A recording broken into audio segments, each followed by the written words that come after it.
Hi, hello, vanakkam, and welcome back to yet another episode on Little's Law YouTube channel. So today in this video, we are going to discuss about one of the very most important question which which you will definitely get in your performance testing or performance engineering interview. So please do watch the video till the end to make sure you crack your interview. So this is again, I'm saying this is one of the most important question that is asked in the performance testing interviews to know how well you understand or how well you have the basics of how well you know the basics of performance testing. So please do understand. If you really do not understand, please do go through the video again and have an understanding before you go to the interview. So before we move on to the video, I wish you all the very best for your interview, and let's now watch the video. So in this video, in the thumbnail you would have seen, so this is what we're going to discuss is the percentile. So in this summary report here you can see the samples, the average, the minimum response times, the maximum response times. But when it comes to the aggregate graph, here you can see apart from the average, minimum and maximum, we can see the 90th, 95th and the 99th. So the question to you in the interview will be some of the times the question might be, what is the percentile? So what is the percentile in performance testing? Or they may even ask you, what is 90th, 95th or 99th percentile in performance testing? So let's now see. First, I'll try to explain you in a very simple way. I'll just break it so in a very simple way so that you can easily understand what exactly is the percentile, and even can use this example in your interview. And this will definitely help you because most of the people will crack the interviews if they use the examples. So now let me first explain you before taking you through the performance testing example. I'll just take you through a very basic example which we all know in our day-to-day life. So imagine you are in a restaurant and you're waiting for your food to arrive. So the restaurant staff measures how long it takes for each customer's food to be served, and they collect this data for all the customers throughout the day, and this is to improve their performance. Yeah, you're right. So this is to improve their performance and to improve the better feedback from the customers. So what they do is they measure how long it takes for each customer's food to be served. Yes, so this is something what we normally talk about the response time. So let's come back to the example. So now let's say we are someone who goes to the restaurant and we are interested in knowing how quickly most people get their food. And say for example, I'm going to the restaurant and I ask the restaurant staff for the 90th percentile. Yes, I'm asking for the 90th percentile here. So the 90th percentile here represents the time it takes for 90% of customers to receive their food. In other words, only 10% of the customers wait longer than the 90th percentile time. Now, when it comes to the 95th percentile, so this again represents the time it takes for the 95% of the customers to get their food. And this means that only 5% of customers have to wait longer than the 95th percentile time. And finally, if we ask about, so finally I'm asking for the 99th percentile. So that represents the time it takes for the 99% of customers to be served their food. And so only 1% of the customers have to wait longer than the 90th percentile time. So now you have almost understood how does this 90th, 95th and 99th percentile. So it is overall, so it is the number of percentage, the amount of percentage of the customers they receive their food, the time it takes for the percentage of customers to receive their food. Now, this percentile helps us understand how quickly most people are getting their food and how long the outliers or a small percentage of customers have to wait. By focusing on higher percentiles like the 95th or the 99th, we pay attention to the experience of the customers who may have to wait longer are ensuring that the majority of customers have a satisfactory experience. So in performance testing, the same concept applies, but instead of food delivery, we measure the response time of the pages of the computer systems or the applications. The percentiles help us understand how quickly most users experience responses from the system, which also considering the experiences of the smaller percentage of users who may face longer response time. So now let's go back to the performance testing context. So when it comes to performance testing context, we measure the response time of the application or a page, the response time of a page or a transaction. And these response times can vary depending on factors like the complexity of the system, the number of users, and the load on the system. So three factors. One is the complexity of the system, the second is the number of users, and the third is the load on the system. So it depends on the, really sorry about my handwriting, so it depends on the complexity. So yes, coming back to the percentile in performance testing, so their response times depends on the complexity and then the number of users, then the load on the system. These are the three factors the response times depends. So now let's say we are testing a website and we want to understand how quickly most users receive a response from the system. So we collect the response data for multiple users performing various actions on the website, such as loading a page, submitting a form, searching, adding to cart, logging out, login, so all these transactions. So the percentiles help us analyze this data and understand the distribution of response time. So for example, the 90th percentile. So let's go to the 90th percentile, for example. So we are interested, or the interviewer asks you, why do we need to collect the 90th percentile? So which means the reason we want to collect the 90th percentile is we want to know the response time that 90% of the users experience or 90% of users get. In other words, only 10% of the users have to wait longer than the 90th percentile time.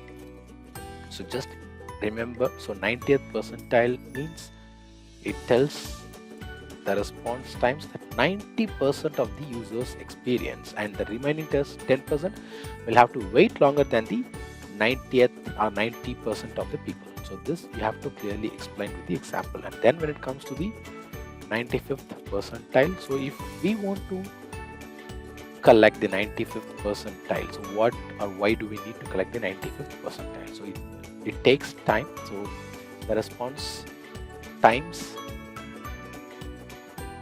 or it represents the time it takes for 95% of users.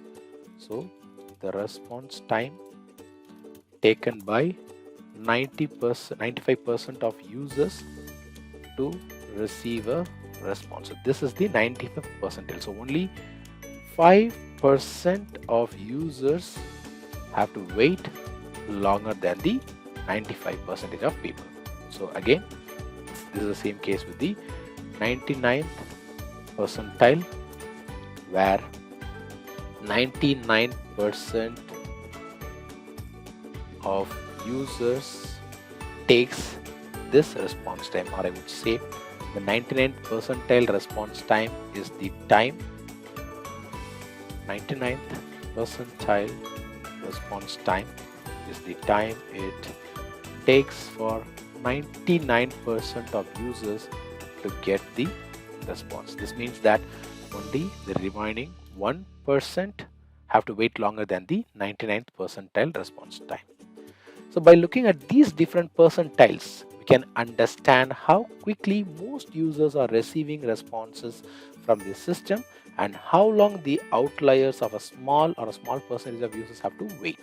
So focusing on higher percentiles like the 95th or 99th, this allows us to pay attention to the experiences of users who may face longer response times, ensuring that the majority of the users have a satisfactory experience. In summary, percentiles in performance testing help us analyze the response time and understand the distribution of performance.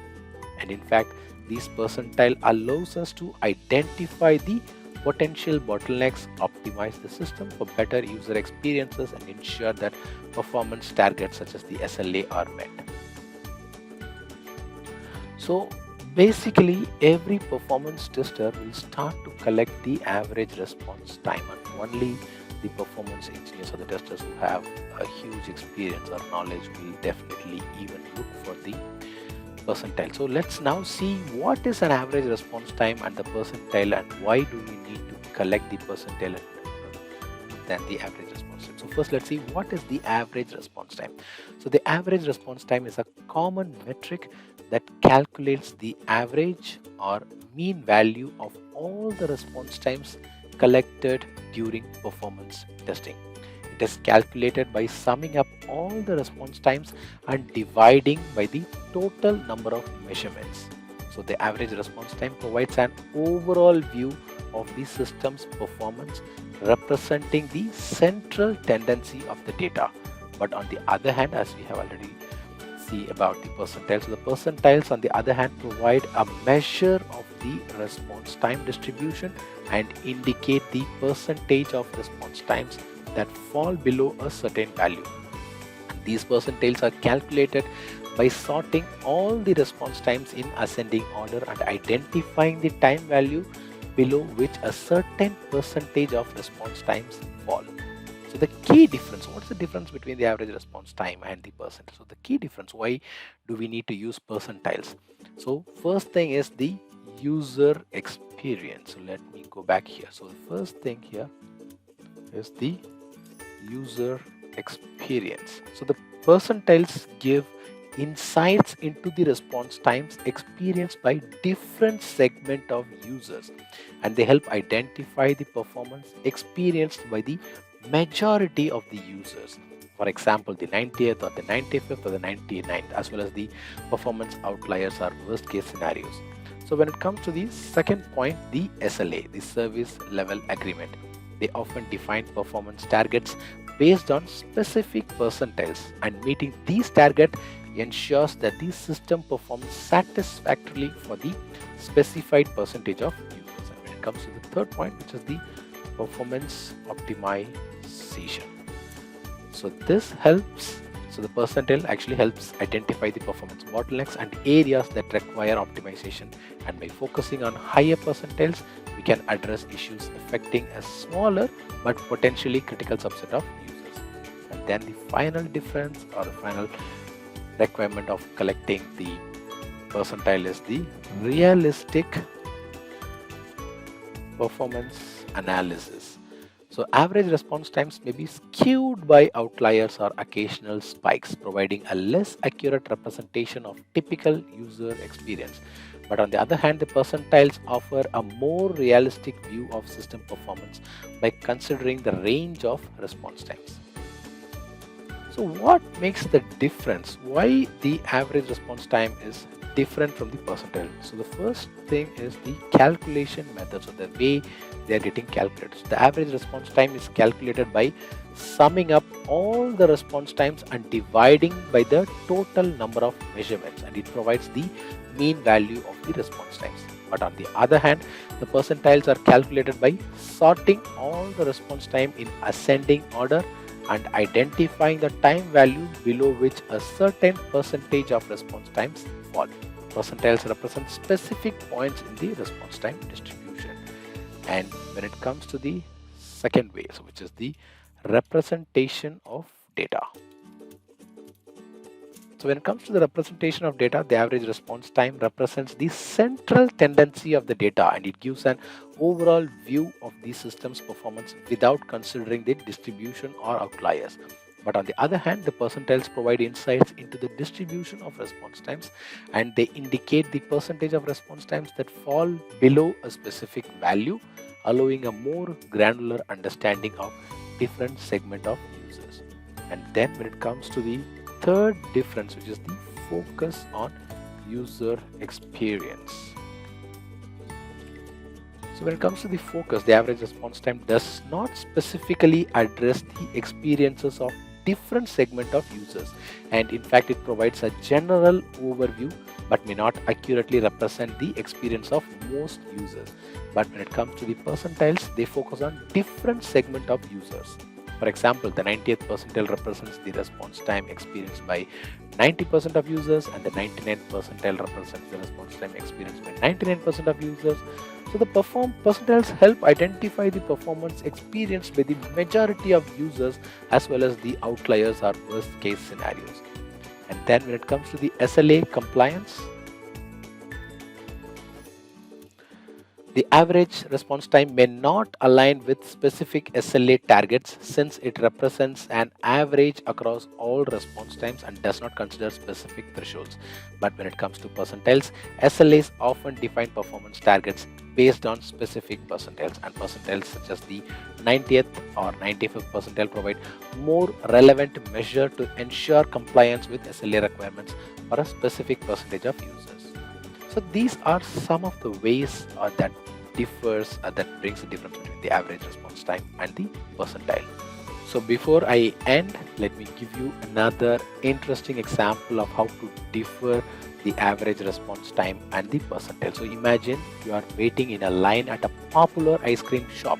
So the shop wants to measure the time it takes for customers to receive their ice cream cones. So they collect the data for all the customers throughout the day. Again, this is something like our previous example, but here I will take you through the average response time and the percentile. So how do we calculate the average response time? In this scenario is like calculating the average time it takes for all the customers in the line to get their ice cream cones, and it gives you a general idea of how long people wait on average. For example, if the average response time is 5 minutes, it means that on average people wait for around 5 minutes to receive their ice cream cones. Now let's consider the percentile to understand the different segment of customers' experiences. So the 90th percentile in this scenario represents the time that 90% of customers spend waiting in line to receive their ice cream cones. So if the 90th percentile response time is 7 minutes, it means the 90% of customers receive their ice cream cones within 7 minutes or less, while the 10% of customers may have to wait longer. And then when it comes to the 99th percentile, the 99th percentile represents the time that 99% of customers spend waiting in line. If the 99th percentile response time is 10 minutes, it means that 99% of customers receive their ice cream cones within 10 minutes or less, while only 1% of the customer may have to wait longer. So in this scenario, the average response time provides an overall view of how long customers wait on average. However, percentiles give you insights into specific segment of customers' experience. So by looking at the percentiles like 90th and 99th, we can understand how many customers have shorter wait times and ensure that the majority of customers have a satisfactory experience, even if there are a few outliers who may experience longer wait times. So while the average response times gives us a general idea, percentiles helps us understand different segment of customers' experiences and address the need of the majority. So with that, we come to an end, and I believe the video will be very useful to you. So please do watch the video or hear the video multiple times before you go for the interview, and all the very best for your interview. Until I meet you in another really interesting video, it's bye bye from Vasan Shanmugam and Little's Law.